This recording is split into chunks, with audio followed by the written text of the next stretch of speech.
বাংলাদেশকে যদি সামনের দিকে নিয়ে যেতে হয়, তাহলে সমগ্র জনগোষ্ঠীর এই যে অর্ধেক নারী সমাজ, তাদেরকে কখনো পেছনে রেখে সামনে আগানো সম্ভব না। কারণ আমরা বিশ্বাস করি, দেশকে পুনর্গঠন করতে হলে, দেশকে গড়ে তুলতে হলে নারী পুরুষ সকলকে একসাথে কাঁধে কাঁধ মিলিয়ে কাজ করতে হবে।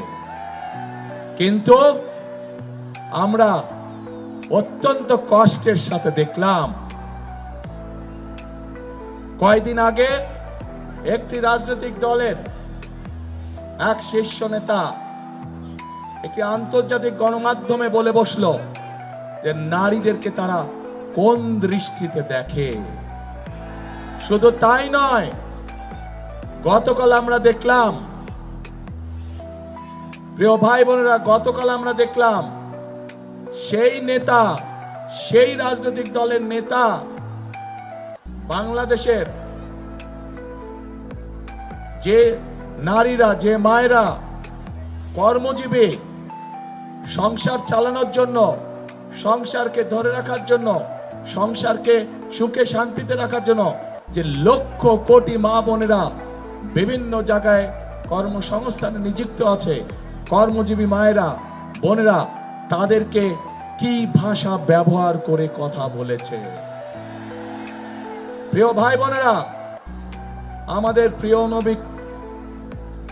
নবী করিম সাল্লাল্লাহু আলাইহি ওয়াসাল্লাম, তার স্ত্রী বিবি খাদিজা, উনিও একজন কর্মজীবী মহিলা ছিলেন, উনিও ব্যবসা করতেন। প্রিয় ভাই বোনেরা, বদরের যুদ্ধের কাহিনী নিশ্চয়ই আপনাদের কম বেশি জানা আছে। সেই বদরের যুদ্ধে মুসলমানদের যে বাহিনী ছিল, তাদের লোক লস্কর, যত রকম সরঞ্জাম ছিল যুদ্ধের, খাবার দাবার, সকল কিছুর আয়োজন করেছিল হযরত আয়েশা তার অবস্থান থেকে। শুধু তাই নয়, বদরের যুদ্ধে যে সকল মুসলমান সৈনিকরা আহত হয়েছিল, তাদের চিকিৎসা সেবার ব্যবস্থা হযরত আয়েশার মাধ্যমেই করা হয়েছিল। সেদিন যে নার্সিং সিস্টেম আমরা এখন দেখি, সেই নার্সিং সিস্টেম সেই সময় হযরত আয়েশার নেতৃত্বে হয়েছিল।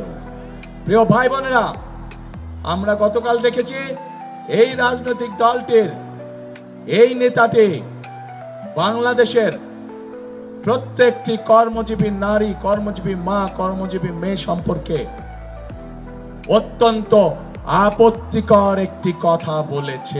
আমরা শব্দ নয় সত্য বলি, আমরা গুজব নয় খবর দেই, সদা জাগ্রত আমাদের চোখ, খবর আগে, সত্য সবার আগে।